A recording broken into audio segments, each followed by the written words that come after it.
السلام الله عليكم ورحمة الله وبركاته داوديال qodobada aad wararkeena ku maqli doontaan waxa kamida dagaaladii xooganaa ee u dhaxeeyay ciidamada Itoobiya iyo huwanta ay hogaaminayaan iyo kooxda TPLF oo la sheegayo inuu cirka isku shareeray iyo magaalooyin waaweyn oo gudaha la isku galay sidoo kale waqooyiga Itoobiya waxa laga soo sheegay in ciidamada Eritrea dhul ballaaran isku baahiyeen kooxda TPLF-na wali meena ka hadlin isku ballaarinta ciidamada Eritrea ay mar labaad soo abaabuleen sidoo kale taliyaha militariga ciidamada Eritrea oo dawladda Mareykanka ku dartay liiska madow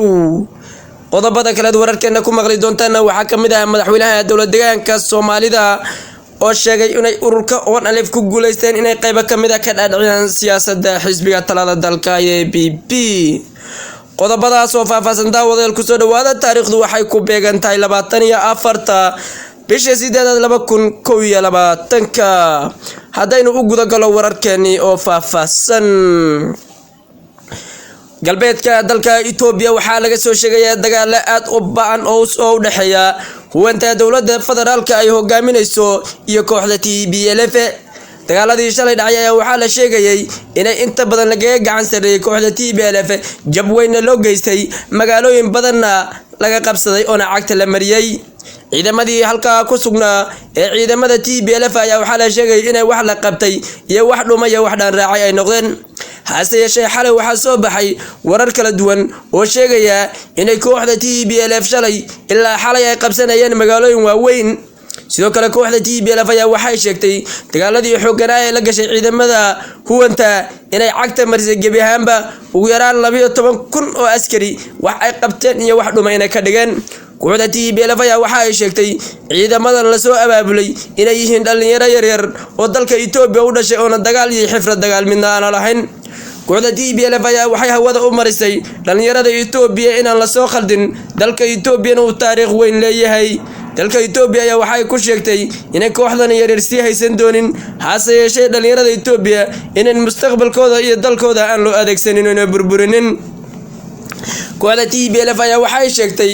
gobolada uu dagaalku ka socdo sida Woldia iyo Disia in ay ku gacan sareeyaan hadana ay u jiraanba 50 kilomitir caasimada gobolka Axmaarada waa Baxardaare sidoo kale kooxda TPLF ayaa waxay sheegtay inay mar dhow soo bandhigi doonto ciidamadii ay ku jabisay dagaalkii ka dhacay shalayto gobolka Woldia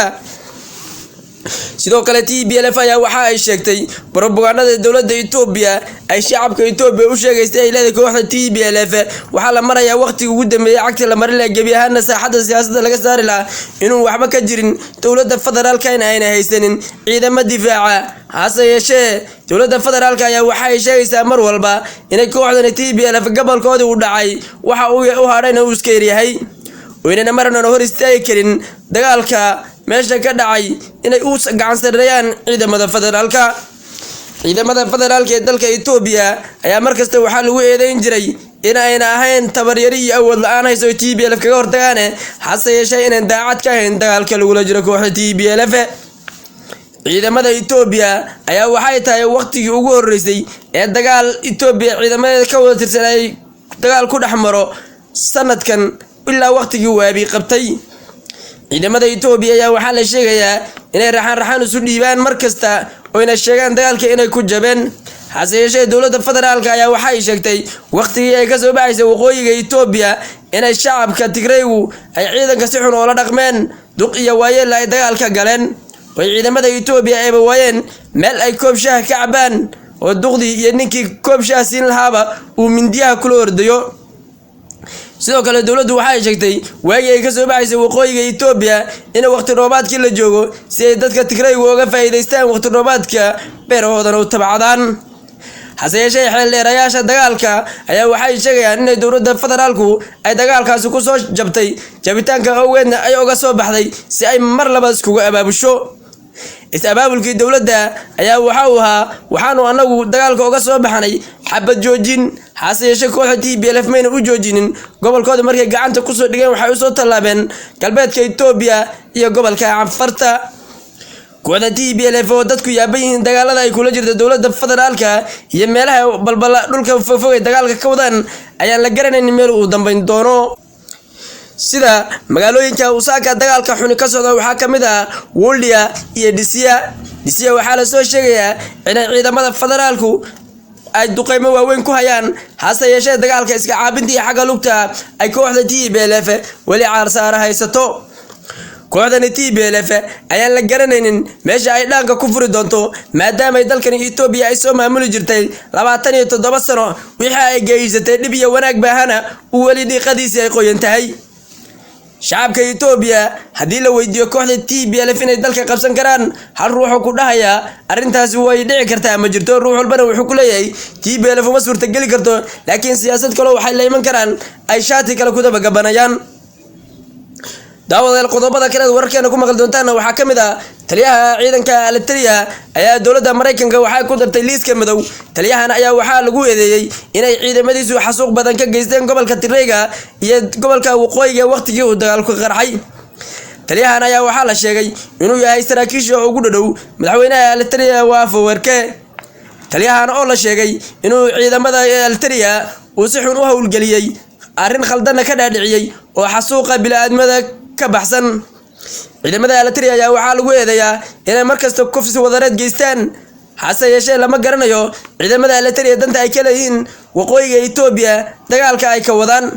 hay'adda xeelarayaasha ayaa waxa ay sheegayaan waqtigii kooxda TPLF dagaalka kula jirtay dalka Eritrea ee TPLF wadanka Itoobiya haysatay inay xaraaqi ay Eritreanku qabeen ay maanta uga faa'iideysanayaan dagaalka ka socda waqooyiga Itoobiya ciidamada Eritrea ayaa hadda waxaa la soo sheegay in dhul ballaaran oo gobolka Tigreega ka tirsan ay isku fidiyeen halkaan ay ka geysteen xasuuqyo badan oo dad shacab ah loo geystay ciidamada Eritrea ayaa waxaad moodaa in TPLF wax dhibaaba ku haynin hase yeeshee TPLF waxay xoog saaraysaa dagaalka ka socda galbeedka iyo gobolka Canfarta sidoo kale madaxweynaha dawladda Soomaalida Itoobiya oo shalay laga wareystay TV-ga dawladda Itoobiya SRTV ayaa waxa uu sheegay in ay dawladda Soomaalida 3 sano uu joogay uu guulo ballaaran gaaray sida horumarka xagga biyaha iyo iskuulada sidoo kale madaxweynuhu waxa uu sheegay in xisbiyo badan oo yaraan 5 ah ka tartamayaan dawladda Soomaalida Itoobiya hase yeeshee waxyaalaha badan ay dawladdu ku faanaysa ay kamid tahay inay ururkii qadiimiga ah ee ONLF in ay ka dhaadhiceen qayb kamid ah siyaasadda BB oo hadda laga bilaabo doorashadan dhici doonta bilaha soo socdana ay ururka qayb kamid ah ay u tartami doonaan xisbiga BB waa sida laga dheehanayay hadalka madaxweynaha dawladda Soomaalida ayaa lagu eedeeyaa inuu ururka ONLF uu dhaxdooda siyaasad khadhaadh dhigay hase yeeshee shacabka dawladda Soomaalida ayaan arintaas ku qanacsanayn